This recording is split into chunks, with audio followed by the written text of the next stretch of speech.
Saudara sekalian, kita memasuki minggu kedua di dalam bulan Desember ini. Kita akan merayakan Natal dan ini juga mengingatkan kita bahwa minggu-minggu ini kita merenungkan tema-tema yang ada kaitannya dengan Natal. Hari ini ada dua bagian firman Tuhan yang saya pakai untuk menjadi dasar kita di dalam merenungkan akan firman-Nya. Mari yang pertama kita bersama melihat di dalam 1 Tawarik pasalnya yang ke-16 ayatnya yang ke-7 sampai ayatnya yang ke-13. Saya akan membacakan bagi setiap kita bagian daripada 1 Tawarik pasal 16 ayat 7 sampai ke-13.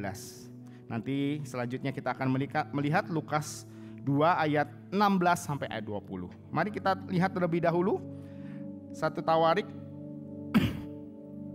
pasalnya yang ke-16 ayatnya ke-7 sampai ayat yang ke-13. Kemudian pada hari itu juga, maka Daud untuk pertama kali menyuruh Asaf dan saudara-saudara sepuaknya menyanyikan syukur bagi Tuhan. Bersyukurlah kepada Tuhan, panggillah namanya, perkenalkanlah perbuatannya di antara bangsa-bangsa. Bernyanyilah baginya, bermazmurlah baginya, percakapkanlah segala perbuatannya yang ajaib.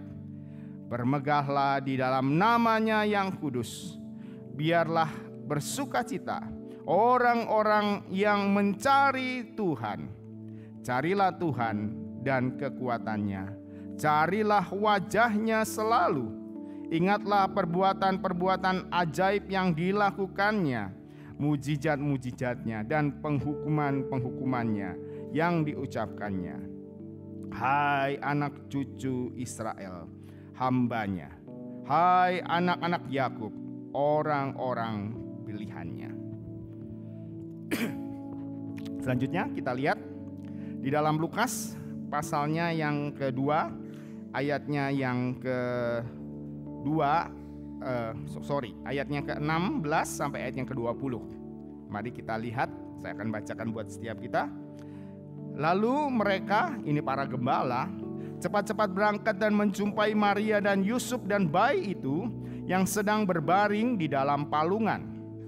Dan ketika mereka melihatnya, mereka memberitahukan apa yang telah dikatakan kepada mereka tentang anak itu.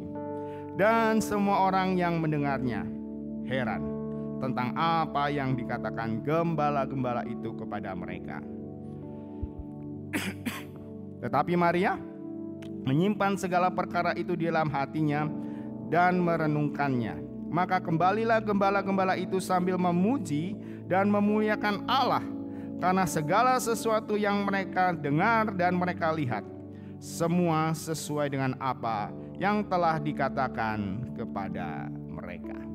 Demikianlah firman Tuhan. Berbahagialah setiap kita yang merenungkan akan firman-Nya, terlebih lagi yang melakukannya di dalam kehidupan sehari-hari. Saudara sekalian, kata ini viral atau viral itu adalah kata yang populer beberapa tahun belakangan ini, ya. Sejak kita menggunakan sosial media. Menurut KBBI, ya, viral atau viral ini, ya, definisinya adalah sebagai berikut: berkenaan dengan virus, ya. Jadi kalau misalnya, ya, kita bersin, kemudian kita lagi sakit, kita bersin, kemudian kita tutup dengan sapu tangan. Sapu tangan kita menjadi viral. Kenapa? Ada virus yang nempel di sapu tangan kita, ya. Tetapi juga ada makna yang lain, ya. Selain berkenaan dengan virus, ya, viral itu juga sesuatu yang bersifat menyebar luas dan cepat seperti virus. Dan tentunya setiap kita memahami makna daripada viral ini, bahwa viral sesuatu yang begitu cepat menyebar. Dan bukankah itu yang terjadi di lingkungan kita sehari-hari, ya? Ada orang yang antah berantah tidak tahu dari mana, ya, hanya karena dia mengupload sesuatu di sosial medianya, kemudian hal itu menarik, ditonton banyak orang, dan itu menjadi apa? Viral, ya, menjadi viral. Ada satu tempat makan, ya, yang sepi, tiba-tiba didatangi satu food vlogger. Food vlogger itu wah ya, sambil tangannya das gitu ya. Wah, katanya but the best, ya, nggak ada obat, ya, kalian tahu sendiri siapa itu ya. Besoknya, waduh, banyak sekali yang datang. Atau sebaliknya, ya, gara-gara ada yang mereview satu tempat dengan review negatif, tempat itu menjadi sepi dan tidak ada pengunjung. Saya mau kasih contoh sesuatu yang nyata, ya, yang saya lihat beberapa waktu yang lalu. Rekan-rekan, tempatnya ini nggak jauh dari gereja kita, ya, tempat saya tinggal juga. Ini namanya Lontong Cibadak, ya, di dekat jalan Cibadak situ ya. Cibadak sebelah mana ya? Saya jadi lupa nih ya. Pokoknya ada lah ya sebelah sana ya.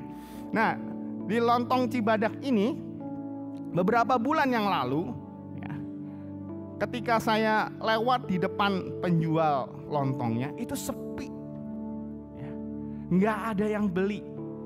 Yang beli paling 1-2 orang. Ya. Ketika itu saya jalan dengan istri saya bilang, boleh dong beli itunya aja, pastelnya aja, kita coba bawa pulang. Ya, kita beli makan lumayan enak. Tapi tidak lama kemudian, ya, saya melihat di sosial media tiba-tiba ada yang memposting tentang Lontong Cibadak ini. Padahal tempatnya itu kecil teman-teman, ya, nggak ada meja, nggak ada apa, cuma kursi-kursi begitu aja. Dan apa yang terjadi? Ya, sekarang tempat itu menjadi ramai. Banyak orang yang makan di sana, ya.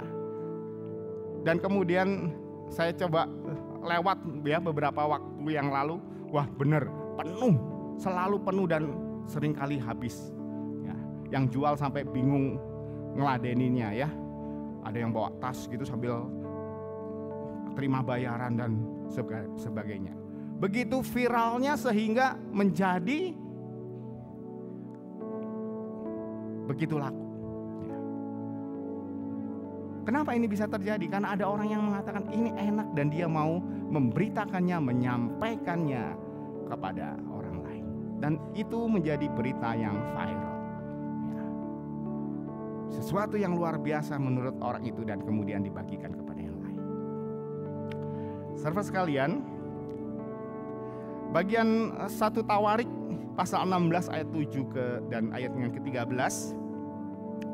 Dari bagian yang kita baca tadi kita bisa melihat ya bahwa 1 Tawarik 7:13 ini adalah nyanyian syukur Asaf. Nyanyian syukur Asaf itu ada di ayat yang ke-7 ya. Di situ dikatakan kemudian pada hari itu juga maka Daud pertama kalinya menyuruh Asaf dan saudara-saudara sepuaknya, serumpun gitu ya, sekelompoknya menyanyikan syukur bagi Tuhan. Ya. Asaf itu adalah seorang pemusik atau penyanyi dari suku Lewi ya, yang biasa memimpin puji-pujian di dalam ibadah orang Yahudi pada masa itu. Dan di sini kita melihat bagaimana Daud menyuruh Asaf untuk menaikkan puji-pujian kepada Tuhan. 1 Tawarik ini ada sebuah nyanyian syukur. Dan sesungguhnya ya 1 Tawarik pasal 16 ayat 17 ini adalah gubahan dari Mazmur 105 ayat 1 sampai ayat 6. Rekan-rekan nanti boleh lihat, boleh bandingkan bahwa ada kesamaan antara Mazmur 105 ayat 1 sampai 6 dengan Tawarik ini. Dan ketika kita membaca bagian Tawarik ini, bagaimana Tawarik dan Mazmur ini berisi satu puji-pujian rasa syukur ya, kepada Allah. Mengapa ada pujian dan rasa syukur bagi Allah? Ya, dan itu kita harus melihat konteks lebih jauh daripada bagian ini di pasalnya yang ke-15 dan 16 sebelum ayat 7. Bahwa pada waktu itu ya, Raja Daud memerintahkan kepada orang Israel, kepada orang-orang Lewi untuk memindahkan tabut perjanjian Allah. Kita tahu ketika orang Israel keluar dari tanah Mesir, Allah melalui Musa memerintahkan mereka untuk membuat tabut perjanjian Allah, di mana di dalam tabut itu mereka menempatkan salah satunya adalah 2 loh batu perjanjian, 2 loh 10 perintah Allah ya kepada bangsa Israel. Dan tabut perjanjian itu adalah lambang daripada kehadiran Allah. Selain tabut, Allah juga memerintahkan bangsa Israel untuk mendirikan kemah suci. Dan ketika di dalam perjalanan mereka di padang gurun, mereka boleh melihat tiang awan di siang hari dan tiang api di malam hari, menunjukkan Allah bersama dan beserta dengan mereka. Dan ketika bangsa Israel sampai di tanah Kanaan, ya, maka tabut itu diletakkan di tempat-tempat tertentu, ya, dititipkan kepada keluarga-keluarga tertentu karena bangsa Israel belum menjadi satu bangsa yang kuat. Ya. Dan ketika tabut itu berada di sebuah tempat di mana Allah, lambang kehadiran Allah ada di sana, tempat di mana tabut itu berada itu diberkati. Dan ketika Daud akhirnya menjadi raja dan dia berhasil mendapatkan Yerusalem dan menjadikan Yerusalem sebagai ibu kota atau pusat pemerintahan daripada kerajaan Israel, dia mengingat tabut perjanjian Allah. Dia mengingat lambang kehadiran Tuhan. Oleh karena itulah dia membawa tabut itu kembali ke kota Yerusalem, membawanya ke kota Yerusalem. Dan di dalam prosesi daripada membawa tabut itu ke Yerusalem, puji-pujian yang ada di dalam Mazmur 106 itu, ya, boleh, 116 itu, 1 Tawarik 16 ayat 7 sampai 13 itu boleh kita dengar. Di ayatnya yang ke-9, di situ kita boleh melihat, ya, Asyaf menuliskan, bernyanyilah baginya, bermazmurlah baginya, percakapkanlah segala perbuatannya yang ajaib. Di dalam bahasa Inggris, ya, sing to him, sing praise to him, tell all his wonderful act. Beritakanlah tindakan-tindakannya yang ajaib. Ya.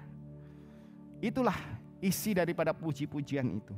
Dan kita bisa melihat bahwa puji-pujian ini memang menyatakan rasa syukur, ya, daripada Raja Daud melalui para penyembah yang ada, ya, pemimpin pujian yang ada itu, tentang keajaiban Tuhan.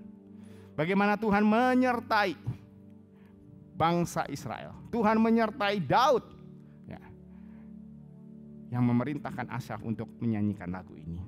Dan rekan-rekan sekalian, kita boleh melihat apa yang menjadi latar belakang Daud memerintahkan Asyaf untuk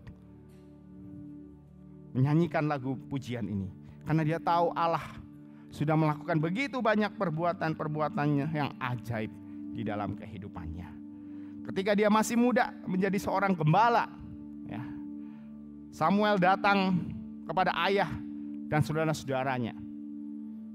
Samuel mendapat perintah daripada Tuhan untuk mengurapi raja yang akan memerintah Israel, karena Raja Saul sudah berpaling dari Tuhan. Banyak orang berpikir bahwa yang akan menjadi raja adalah orang yang gagah perkasa, yang kuat. Tetapi justru Tuhan memilih Daud yang muda, seorang penggembala. Ya. Dikatakan pipinya kemerah-merahan, artinya dia masih begitu muda. Dan mungkin dia tidak memahami ketika Samuel menuangkan minyak ke atas kepalanya. Saya rasa teman-teman sudah tahu cerita ini dari sekolah minggu ya. Dan kemudian lebih lanjut, kita boleh melihat bagaimana dengan kuasa Allah, ya, Daud dapat mengalahkan Goliat. Ketika bangsa Israel ketakutan melihat Goliat yang begitu besar, Daud menunjukkan imannya kepada Tuhan. Ya, dia percaya Tuhannya lebih besar daripada Goliat, dan dia mengalami kemenangan. Dan dia melihat ada Allah yang beserta dengan dia. Dan kemudian setelah memenangkan pertempurannya dengan Goliat, ia menjadi panglima daripada panglima daripada Saul. Dan ketika peperangan terjadi ya antara bangsa Israel dengan Filistin, ini pertempuran yang sudah ini ya berkelanjutan ya dari masa ke masa. Ketika bangsa Israel menang atas Filistin, Saul dan Daud bersama-sama kembali dari peperangan. Orang-orang mengatakan Saul membunuh beribu-ribu orang, Daud membunuh berlaksa-laksa. Ya. Berlaksa-laksa itu artinya 10 ribuan begitu ya. Artinya dia mengalahkan lebih banyak orang.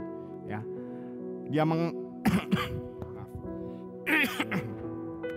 Dia berhasil mengalahkan begitu banyak bangsa Filistin, musuh daripada Israel. Dan dia mendapat puji-pujian dari rakyat. Nah itulah yang menyebabkan Saul menjadi iri kepada Daud. Dan itu menyebabkan Saul dikejar-kejar. Daud dikejar-kejar oleh Saul. Dan di dalam pelariannya kita boleh melihat bagaimana Daud pun tetap melihat Allah beserta dengan dia. Dan kemudian ketika Raja Saul wafat, mati, Daud pun menggantikannya menjadi raja. Kita bisa melihat begitu banyak rangkaian peristiwa yang dialami oleh Daud. Dan Daud juga mengingatkan bangsa Israel bagaimana Allah juga memelihara mereka. Karena Daud telah merasakan bagaimana karya Allah yang ajaib itu terjadi pada dirinya. Saudara sekalian, rupanya tidak hanya Daud yang merasakan ataupun mengalami akan keajaiban daripada Allah, perbuatan ajaib daripada Allah. Kurang lebih 1000 tahun kemudian ada peristiwa yang lain yang akan kita lihat. Maria pun pergi ke Bethlehem untuk mendaftarkan diri bersama Yusuf tunangannya. Boleh ada suaranya? Ya. Ternyata tidak ada tempat menginap bagi mereka, kecuali sebuah kandang yang hina.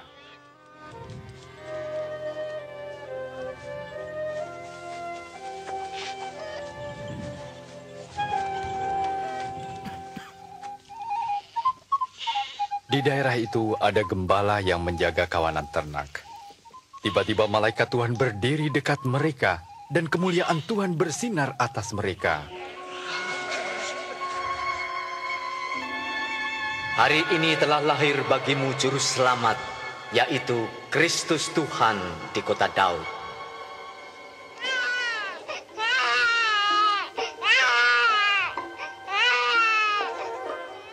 Mereka segera pergi melihat bayi yang sedang terbaring dalam palungan, dan merekalah orang pertama yang mewartakan kabar baik tentang kelahiran juru selamat.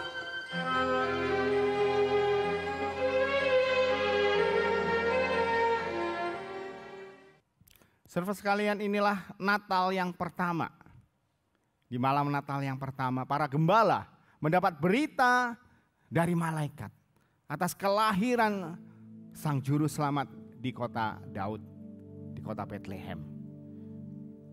Malaikat menyatakan bahwa seorang bayi akan dibungkus dengan lampin, dibungkus dengan kain, dan akan dibaringkan di atas palungan.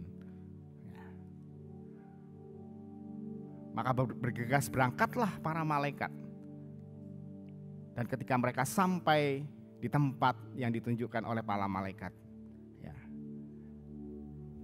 di situ dikatakan, dan ketika mereka melihat Yesus Kristus sang bayi yang baru lahir itu, mereka memberitahukan apa yang telah dikatakan mereka tentang anak itu. Sebelum mereka melihat anak itu, mereka sudah tahu ya, keadaan daripada anak itu oleh karena pemberitaan daripada para malaikat. Menunjukkan sesuatu hal yang luar biasa, bukan sesuatu yang biasa-biasa saja. Dan mereka merasakan keajaiban yang dinyatakan oleh para malaikat. Karena itulah mereka menyampaikan kepada Maria dan Yusuf yang ada di sana bahwa mereka mendapatkan berita itu dari malaikat. Dan sesudah mereka berjumpa dengan bayi Kristus, bayi Yesus, Alkitab mencatat di dalam Lukas 2 ayat 20, di situ dikatakan, maka kembalilah gembala-gembala itu sambil memuji dan memuliakan Allah, karena segala sesuatu yang mereka dengar dan mereka lihat semua sesuai dengan apa yang dikatakan kepada mereka. Mereka memuji Tuhan, mereka memuliakan Tuhan. Dan tadi di dalam klip kita boleh mendengar mereka orang pertama yang mewartakan kelahiran Kristus, kelahiran Yesus, sang bayi Natal, sang juru selamat dunia. Karena Natal sesungguhnya adalah titik awal karya keselamatan Allah bagi manusia. Dan karena itulah kita boleh melihat bagaimana para gembala, mereka bersuka cita memuliakan Allah karena mereka boleh merasakan keajaiban lahirnya sang juru selamat bagi dunia ini. Dan mereka tidak menyimpannya sendiri, dan mereka membagikannya kepada sesama mereka. Server sekalian, Bapak Ibu yang hadir di tempat ini, para orang tua, menjadi pertanyaan bagi kita, ya. Sudahkah kita merasakan akan keajaiban Allah dalam kehidupan kita?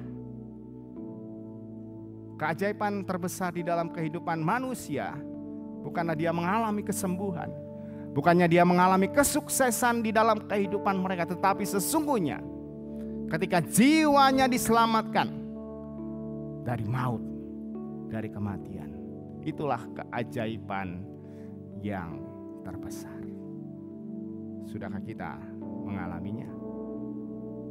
Jika kita percaya kepada Kristus, kita mengatakan kita menjadi anak-anak Allah dan kita mendapatkan keselamatan di dalam Dia, mendapatkan kehidupan kekal di dalamnya, menerima akan karya keselamatan itu. Dan jika kita sudah merasakan keajaiban Allah, pertanyaannya, adakah kita memberitakannya? Bagaimanakah kita memberitakannya? Filipi pasal 2 ayat 12 yang tercantum di sana mengatakan, hai saudara-saudaraku yang kekasih, kamu senantiasa taat, karena itu tetaplah kerjakan keselamatanmu. Kerjakan keselamatanmu bukan berarti kita melakukan sesuatu untuk mendapatkan keselamatan itu. Tetapi sebaliknya, karena kita sudah mendapatkan keselamatan itu, ada hal yang harus kita lakukan di dalam keselamatan itu. Ketika kita taat kepada Allah, kita melakukan perintah Tuhan. Rekan-rekan sekalian, sesungguhnya kita sedang mengerjakan keselamatan kita di dalam Tuhan. Adakah di dalam kehidupan kita sehari-hari kita menunjukkan bahwa kita adalah anak-anak Tuhan? Adakah kita menunjukkan bahwa kita adalah orang-orang yang sudah mengalami karya daripada Kristus?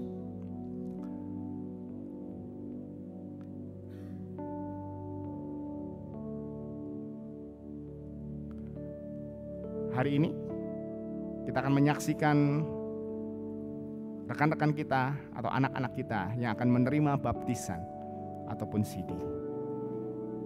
Baptisan adalah tanda pengakuan percaya kepada Kristus. Karya keselamatan, karya ajaib di dalam Tuhan. Adakah kita mengimani Kristus itu dalam kehidupan kita sehari-hari? Apalagi menjelang Natal ini. Mari di dalam hari-hari kita merayakan Natal, kita menyadari sesungguhnya kelahiran Kristus itu adalah keajaiban yang terbesar sepanjang masa. Dan kita tidak ingin menyimpan berita itu, dan kita ingin mewartakannya kepada orang lain. Mari kita berdoa. Ya Tuhan, kami bersyukur kepada Allah yang kami kenal di dalam Kristus Yesus.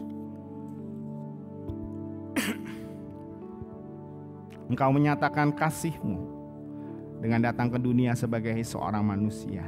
Itulah keajaiban yang terbesar yang Tuhan nyatakan kepada kami, umat-Mu. Dan itulah karya yang terbesar yang Tuhan nyatakan, karya keselamatan bagi kami. Kiranya kami Tuhan boleh mengimani Kristus yang sudah lahir bagi kami. Dan kami boleh menyatakan perbuatan-perbuatan Tuhan yang ajaib itu melalui tindakan, tingkah laku kami sehari-hari yang boleh mempermuliakan nama Tuhan. Sesaat lagi beberapa rekan kami akan menerima akan baptisan. Juga ada yang mengakui iman mereka secara pribadi melalui CD. Tuhan yang memberkati mereka, Tuhan yang meneguhkan iman mereka di dalam Engkau. Terima kasih Kristus Yesus. Di dalam nama-Mu yang kudus kami bersyukur dan kami berdoa. Amin.